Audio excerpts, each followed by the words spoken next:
Olá, meus queridos, tudo bem com vocês? Aqui é a professora Márcia Cristina Gomes do canal História em Retalhos, mais uma vez para a gente poder costurar um pouquinho mais dessa história por aí. Bem, na nossa aula de hoje nós vamos falar sobre as navegações dos séculos 14 e 16. Vamos falar sobre o pioneirismo português e na aula de hoje nós também vamos falar sobre os espanhóis, isso mesmo. Eles que também conquistaram diversas terras no continente americano e foram mostrando ao mundo que eles também podiam competir. Eu quero convidar você a participar comigo da aula de hoje e a deixar aí o seu like no nosso vídeo, tá? Ative o sininho das notificações, se inscreva no nosso canal, que isso é muito importante e vai ajudar bastante o trabalho da gente, tá certo? Então um beijinho para vocês e vamos pro vídeo! E nessa viagem, gente, nós vamos hoje falar mais a respeito das navegações que aconteceram entre os séculos 14 e 16 e que mudou a história, né, do mundo inteiro.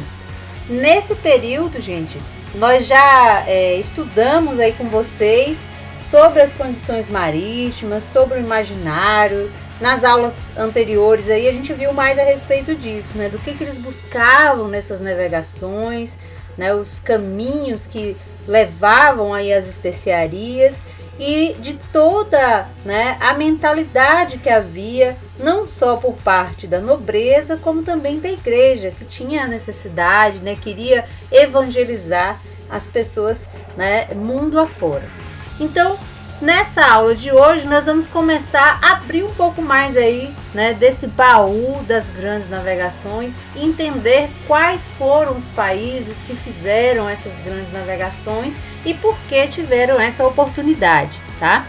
Bem, para a gente, né, continuar essa nossa viagem, a gente precisa de uma direção, né?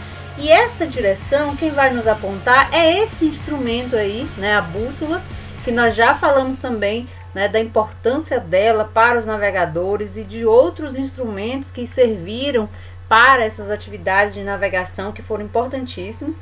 E, né, para direcionar, né, a nossa aula de hoje, nós vamos ter, né, alguns passos, né? Então vamos seguir aí no percurso de hoje, falando um pouco a respeito de Portugal, dos primeiros viajantes, né, como é que foi elaborada, como foi pensada, como foi organizada essas viagens por Portugal.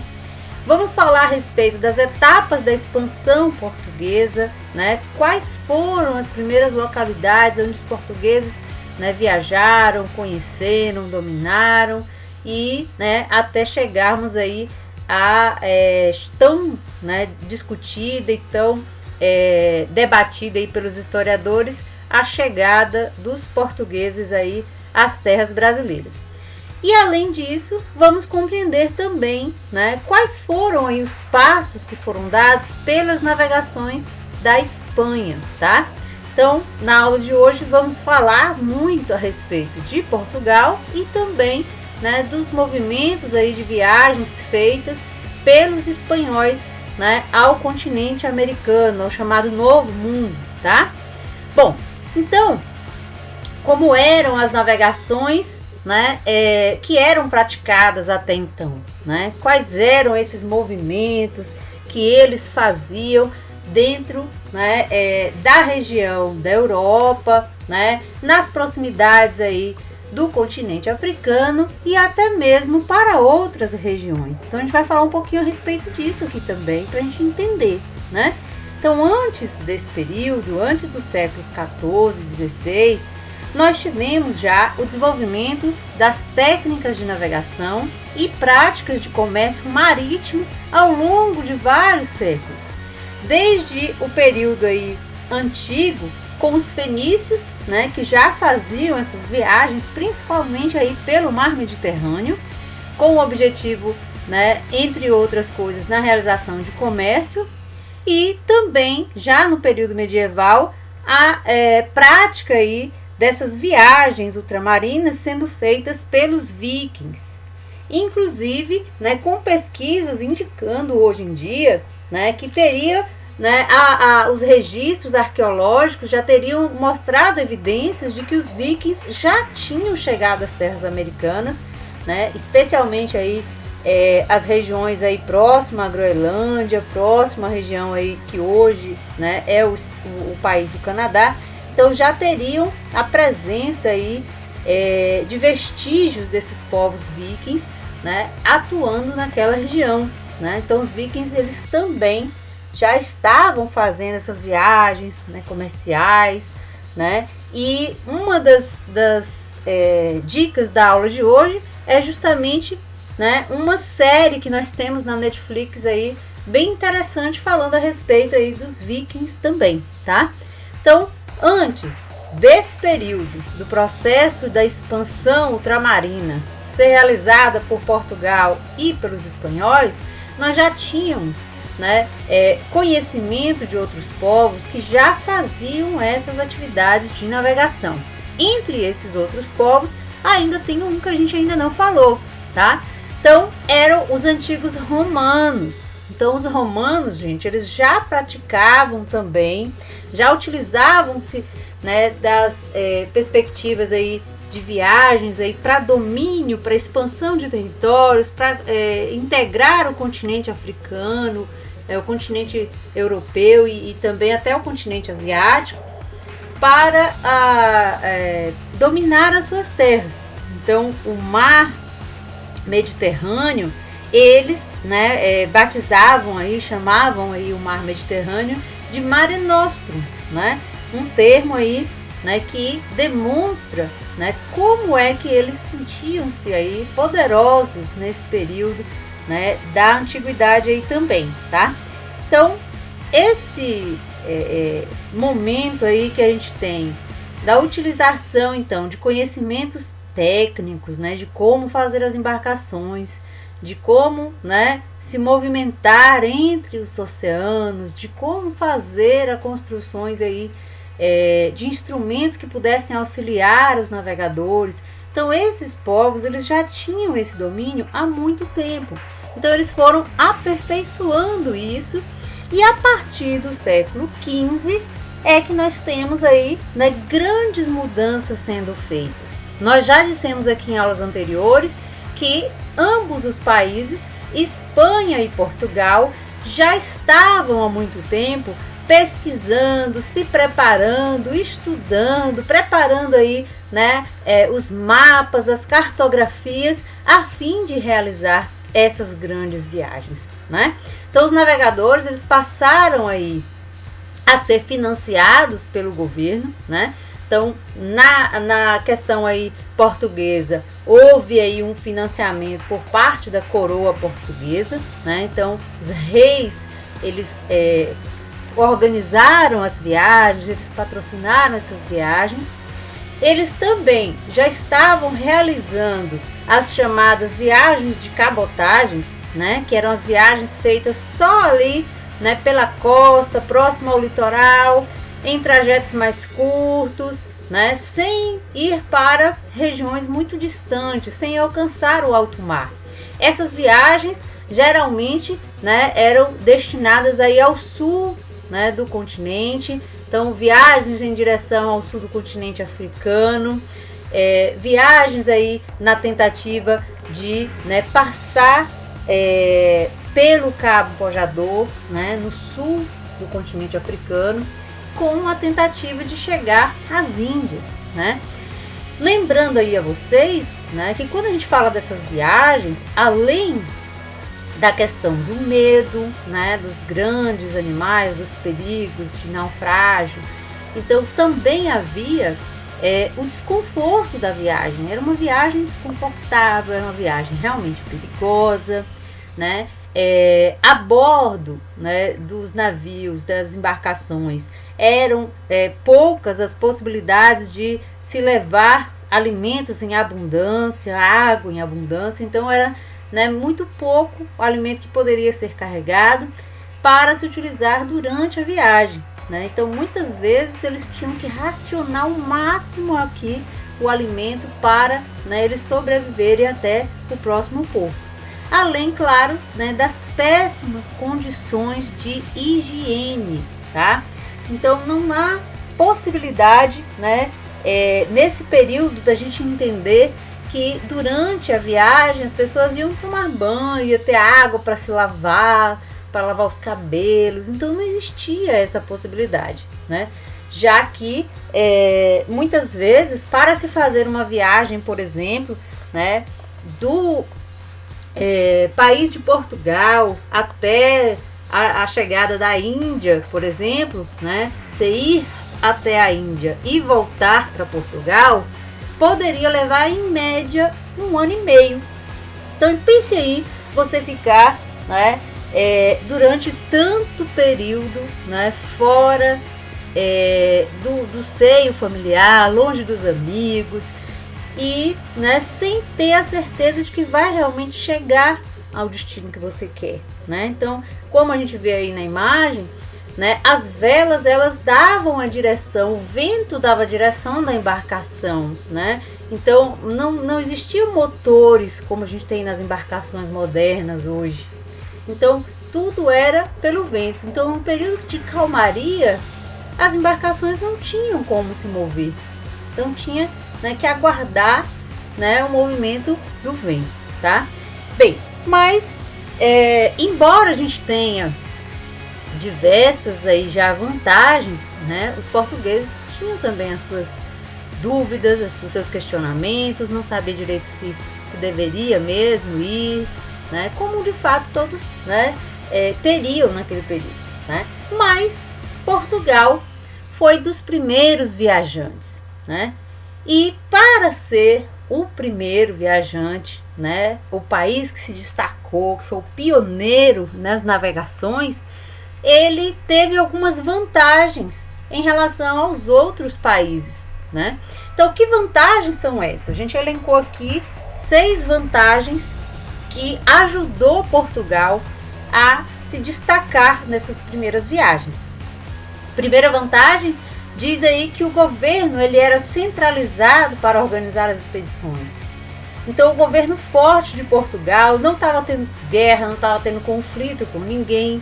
Então, ele se organizou melhor, preparou as suas expedições, teve o apoio do rei. O rei estava interessado em viajar, em fazer com que essas viagens dessem certo, né?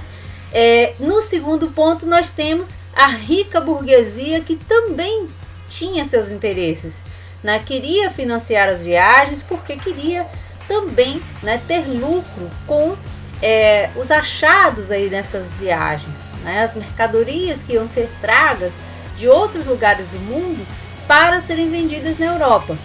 Além do governo português e da burguesia, ainda tínhamos aí como vantagem o apoio da Igreja Católica.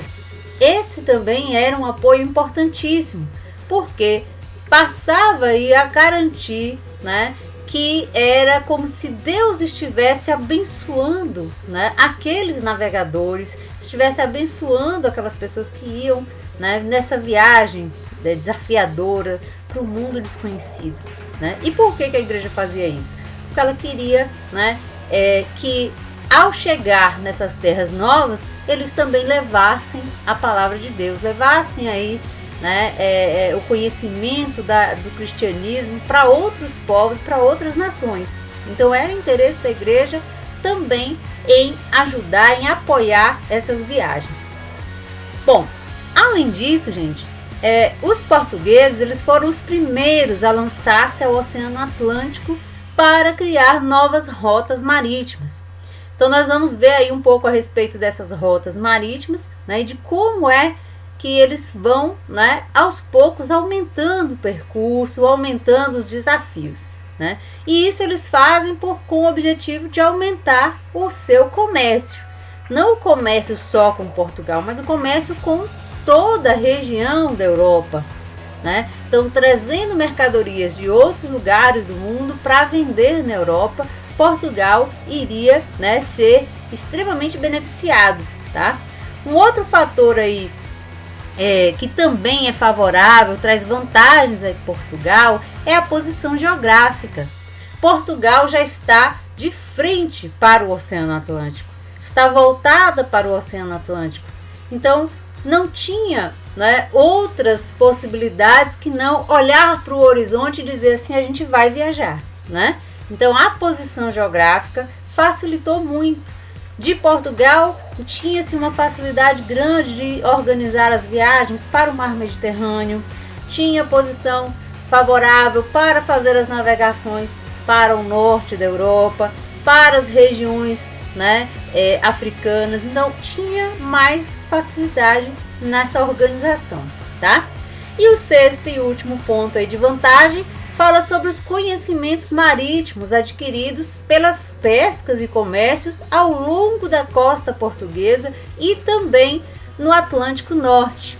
Então os portugueses eles já tinham e ainda continuam tendo, né, esse hábito de desenvolver a pesca, né? Então eles viajavam aqui nessas regiões aí próximas ao Oceano Atlântico, tanto do lado norte quanto também do lado sul, né? E o mar Mediterrâneo, que já era, né, regiões aí que era costume eles viajarem, fazerem, né, viagens para adquirir, né, a pesca e para comercializar com o restante da Europa.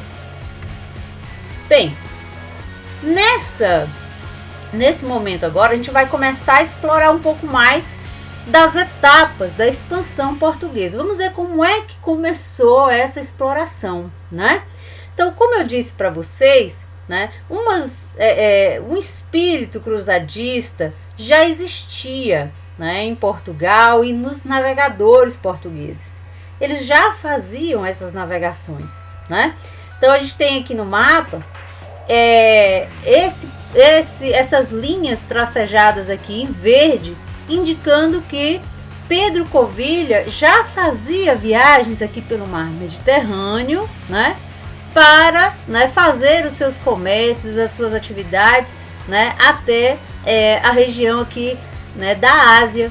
Então já era um caminho conhecido, né? Embora nós já falamos aqui de por que esse caminho passou a não ser mais viável, né? Então nós tínhamos aqui empecilhos que já não permitia que os portugueses viessem por essa região, né, para fazer o comércio, comprar as mercadorias da Índia, tá? Bem, a partir daí, gente, nós vamos aí começar falando a respeito da conquista de Ceuta, tá? Então, a primeira região que nós temos aí das viagens que são feitas pelos portugueses, ela se dá em 1415, quando nós tivemos aí a tomada dessa cidade aí islâmica, que expressava, né, do ponto de vista religioso, um espírito cruzadista. Então a região de Ceuta passou a ser aqui um ponto, né, um ponto de honra dos portugueses. Então, a partir do momento que eles dominam essa região, eles passam então a acreditar, né, que eles podem ir muito além, eles podem mais, né, e que Deus vai dar força a eles de descobrirem outras regiões, de descobrir outras possibilidades, tá? Então esse espírito cruzadista, ele faz ainda com que os portugueses ganhem mais ânimo, né, a partir de 1415, tá? Então, nesse mapa, a gente ainda vai continuar analisando então esses outros caminhos. Observe aí agora que, do ponto de vista econômico, os portugueses, eles podiam agora controlar o rico comércio de ouro trazido da região africana do Sahel. Então, nesse mapa nós já temos aqui várias regiões aqui que são regiões de extração, de comércio aqui de ouro nessa região, né, ao norte da África, assim como também de escravos, viu, gente, que já eram aí nesse período comercializados. Então passou a ser, né, com a tomada da cidade de Ceuta, passaram a ser cada vez mais organizadas essas expedições para essa região a fim de comercializar, tá? Bem,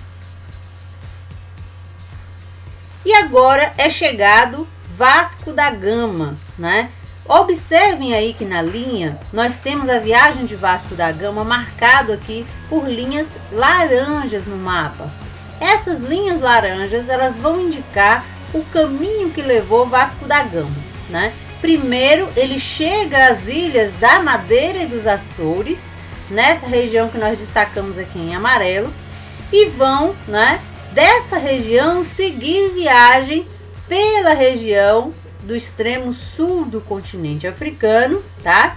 Então vamos lembrar aí dos pontos cardeais, ó, norte, sul, tá? Pra gente não esquecer. Então ele vai chegar e vai fazer esse contorno ao continente africano, indo alcançar a cidade aqui de Calicut, na Índia. Na cidade da Índia, né, esses navegadores eles iam buscar várias mercadorias, entre elas as especiarias. Observe que a gente já tem aqui a indicação, né, de que objetos eles iam buscar lá, ó, pedras preciosas, especiarias, né, para que tudo que fosse, né, rentável ao comércio português ia ser então embarcado, e Vasco da Gama então retornava a Portugal para, né, fazer com que, né, essas navegações elas se tornassem ainda mais atrativas, né? Então os reis viam que estava dando certo, os comerciantes viam que estavam dando certo, eles investiam em novas navegações. Então, nessa navegação realizada aí em 1498, Vasco da Gama já, né, alcança essa região aí do Oriente, né, e começa a estabelecer essa rota Portugal e Oriente, tá? A partir daí, né, nós temos aí, logo após, né, Vasco da Gama chegar a essa região, 3 meses depois que chega, então ele volta a Portugal repleto de mercadorias, né, as especiarias, como a gente falou, né, cravo da Índia, a canela, então vários produtos que não tinha ainda no comércio europeu, tá? A seda e as porcelanas, né, as peças de marfim, então passam aí por essa, né, região para ser revendido na Europa. Além da cidade de Calicut, Vasco da Gama passou também, né, a se fazer cada vez mais presente, pegando e comprando mercadorias também nas regiões da Indonésia, na China e no Japão. Então, nessa região aqui, né, da Ásia, né, nós vamos sempre ter, né, agora navegadores buscando mercadorias a fim de aumentar o comércio europeu, tá certo? Bem, mas será que foi só Vasco da Gama, gente?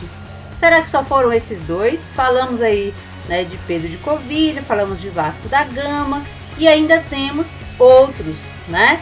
Aí nós temos no mapa de vocês, falando aí, mostrando pra gente um outro navegador chamado Bartolomeu Dias, que ele também vai fazer, ó, o mesmo percurso, já fazendo aqui, né, mais próximo ao continente africano, e no Cabo das Tormentas ele para, né? Ele não completa a sua viagem.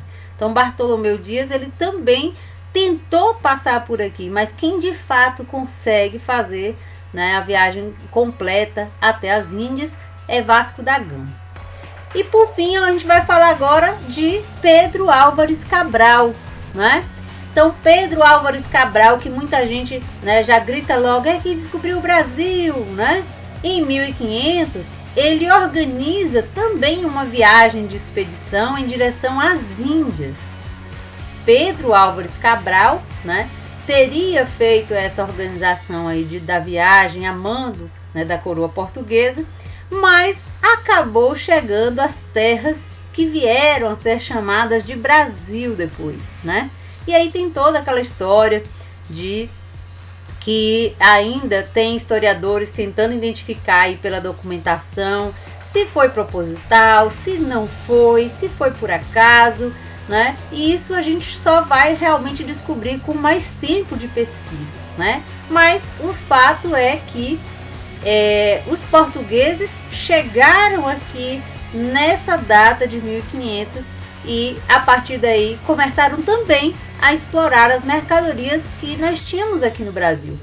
Então eles não estavam mais só com as mercadorias de venda, né, de compra e venda, de comércio com o continente africano e com as Índias. Passaram a partir de 1500 a contar também com vários produtos do nosso país, tá? Bom, a partir então, né, dessas fases aí que nós temos, né, de conquistas de Portugal no continente americano, nós tivemos, né, aqui no Brasil também um papel importante, né, servindo de entreposto comercial. Então, os portugueses, eles fundaram diversos entrepostos comerciais, não só, né, no continente africano, mas aqui também no Brasil, iniciando uma ampla rede de comércio dos mais variados produtos, estabelecendo-se então em um grande império marítimo. Então, o português, eles dominaram muitas regiões, né? Dominaram e foram aí imperadores, né, dos mares do Oceano Atlântico, tá? Bom, como essas navegações, né, eram importantes fontes de riqueza econômica para Portugal, o que nós temos aí de vantagens para a igreja, né? Como eu falei para vocês, a igreja vai também achar que com essas viagens vai poder converter os povos nativos, catequizar, ensinar esses povos nativos a fé cristã. Por isso que muitas imagens vão mostrar, né, esses religiosos, né, chegando às terras, encontrando os indígenas, né, batizando alguns deles, né, porque eles tinham essa necessidade. Já nesse mesmo período, nós vimos que, né, já começa um clima de insatisfação por parte da população europeia com relação às questões religiosas, né? Nós tivemos aí os estudos anteriores falando a respeito da reforma protestante, né? Eu vou deixar o link aí no cardzinho aqui no vídeo nosso para a gente poder rever. E a gente tem então essa possibilidade agora da igreja, né, fazer com que os novos nativos, né, eles sejam adeptos a essa religião também, tá? Então isso vai acontecer tanto nas terras descobertas e colonizadas pelos portugueses, né, como também nas terras que vão ser colonizadas pelos espanhóis, certo? Agora nós vamos falar um pouco a respeito das navegações espanholas. As navegações espanholas, elas têm, né, o ponto de partida mais tardio do que Portugal, né? Enquanto em 1415 a gente falou aí que Portugal estava chegando na cidade de Ceuta, né, os espanhóis tinham ainda, né, uma demora nessa organização das viagens. Eles tinham muito tempo já de estudo, tinham pesquisas, tinham construções, mas não tinham ainda organizado as viagens. Em 1492, Cristóvão Colombo buscou apoio e financiamento dos reis espanhóis para empreender uma expedição para o Oriente, navegando em direção ao Ocidente. Então, para Cristóvão Colombo, havia, né, a defesa de que devia-se seguir uma linha, uma direção, né, para se chegar às Índias. E por que ele tinha esse pensamento, gente? Ele tinha esse pensamento porque ele defendia a teoria da esfericidade da Terra. Essa imagem que nós temos, né? Essa imagem aí do nosso planeta enquanto uma bola, uma esfera, né? Que é essa ideia de que a Terra era redonda, que na época ainda não era aceita pela igreja, não era aceita pela sociedade. As pessoas não acreditavam que a Terra era redonda, né? Então acreditavam em outras teorias. E quando Cristóvão Colombo chegou com essa ideia e queria financiamento, as pessoas chamavam ele de louco, né? Mas admitiam que as viagens eram necessárias, porque eles já viam que Portugal estava conseguindo fazer as viagens, estavam lucrando com essas viagens. Então eles, né, na dúvida, preferiram arriscar. E aí, gente, né, as navegações espanholas elas começaram. Eu já aproveito para dar a dica a vocês aí, né, de um outro filme bem interessante sobre esse assunto e disponível aí no YouTube, que é o filme 1492, A Conquista do Paraíso, né? E nós temos, né, a história de Cristóvão Colombo, né? Ele obteve do rei espanhol, então, as 3 caravelas para fazer a viagem, né? Santa Marina, Pinta e Nina. E com essas 3 caravelas, ele deveria dar a volta ao mundo. Ele acreditava que, então, né, o nosso planeta ele era, né, esférico, era redondo, e que se ele desse a volta ao mundo, ele ia chegar do outro lado, nas Índias, né? Então, ele preparou a sua viagem, a sua tripulação, e depois de vários e vários dias, né, aqui nas nossas pesquisas, nós temos livros, temos textos que falam aí de 3 meses de viagem, né, de 1 mês de angústia, né? Outros materiais chegam a dizer que foi mais do que isso, né? Então a gente tem certeza de que foi uma viagem demorada, né? Então, após muito tempo de angústia, de apreensões, chegou-se à terra firme. Ele pensava que a teoria dele tinha dado certo e ele tinha chegado, enfim, ao destino que era as Índias, né? Então, por isso ele chega e começa a chamar as pessoas que ele encontra nessas terras de índios, né? Então, após ele conhecer aí diversas regiões, visitar algumas ilhas, né? Ele passou então a adotar aí essa ideia de que tinha encontrado o caminho das Índias. Retorna para a Espanha, recebendo todas as glórias pelo seu feito e acreditando realmente que ele tinha chegado às Índias.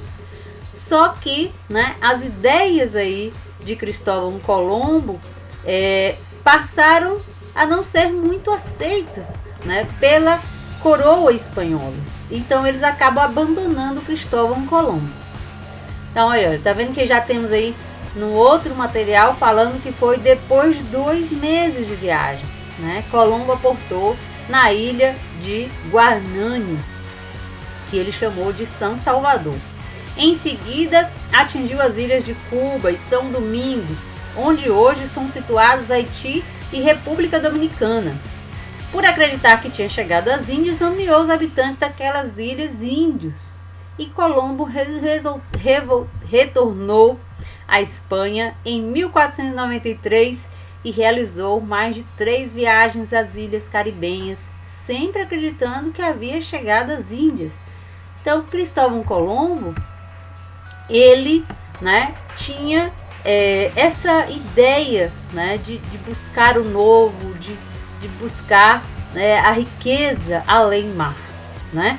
E segundo o historiador Marco Ferro, as motivações, né, que tiveram aí Cristóvão Colombo, que foi, né, está sendo estudado ainda, interpretado os documentos, os diários de navegação produzidos por ele, indica que ele tinha como motivação a busca de ouro, né? Ele queria enriquecer os seus marinheiros, né? E queria também que o rei da Espanha fosse, né, enriquecido, que tivesse êxito nessa viagem. Então ele, né, tem aí, né, vontade realmente de encontrar muito ouro e acaba voltando para a Espanha sem essa grande quantidade que ele esperava, né? Mas, enfim, né, os vários arranjos políticos, né, fazem aí com que Cristóvão Colombo fosse afastado, fosse meio esquecido, né, pela própria coroa espanhola, né? E depois dele, vários foram os navegadores que passaram a fazer essas aventuras marítimas e explorar novas regiões pelo mundo, né? Então, depois de Vasco da Gama, depois de Cristóvão Colombo, diversos marujos, diversos marinheiros, diversas pessoas passaram a se interessar ainda mais nas navegações, nas viagens, nas construções. Isso deu aí uma movimentação grande para que a expansão marítima ela ocorresse em diversos locais, tá? Então, a partir, né, dessas navegações, nós temos aí a entrada aí na história de Américo Vespúcio, né? Então, por que que o continente americano, né, não recebeu o nome em homenagem ao primeiro grande navegador, que foi, né, Cristóvão Colombo, né? Por quê? O navegador, né, florentino, enviado logo depois de Cristóvão Colombo, ele realizou mais outras 3 viagens, né, pelo Oceano Atlântico até o continente americano. E a partir dessas viagens, eles começaram a, né, comparar aquilo que eles viam com outros relatos, começaram a comparar com mapas, né? Tinha um mapa aí mais antigo do geógrafo grego dos séculos 1 e 2, né? O mapa de Ptolomeu. Eles passaram a fazer comparações e os cientistas chegaram à conclusão de que essa região não era, né, a região não era a Índia, e essa região também não era uma ilha, era um novo continente, né? Então, em 1507, o cartógrafo alemão Martin Haudsmuller elaborou o mapa do mundo e incluiu então essas terras encontradas, nomeando essas terras então como América, né? Homenageando Américo Vespúcio. Então, essa homenagem que foi dada aí para o nome desse novo continente se deu justamente por esse navegador que fez, né, várias outras viagens, passou a fazer comparações, análises mais minuciosas para entender, né, a respeito desse lugar, tá? Bem, então, já finalizando aí a nossa aula, a gente vai recapitular um pouco do que nós falamos hoje.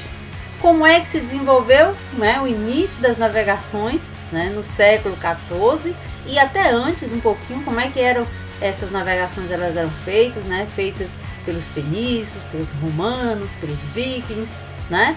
Falamos aí também na aula de hoje, né, por que Portugal foi, né, o país pioneiro nas navegações ultramarinas. Então nós vimos aí várias dessas vantagens, né, que existia naquela época para Portugal, né, se tornar o primeiro, né? Vimos as etapas da expansão portuguesa. Então, a conquista de Celta foi uma etapa importantíssima lá em 1415. A chegada nas Ilhas da Madeira, dos Açores, depois a chegada, né, de Vasco da Gama aí a Calicut, né, que também passa a ser esse importante marco aí, né, da navegação portuguesa. E por fim, a chegada ao Brasil por Pedro Álvares Cabral em 1500, que, né, finaliza esse processo aí de maior expansão portuguesa, dando aí a Portugal esse título de império, né, das navegações ou rei dos oceanos, como a gente tem.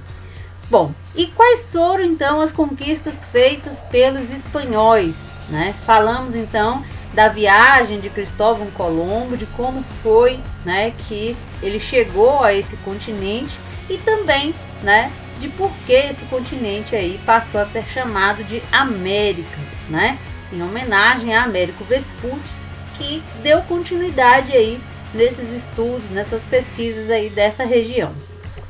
Então, gente, nossa aula vai ficando por aqui. Eu quero pedir a vocês aí que quem ainda não deixou seu like no vídeo, agora chegou a hora, viu?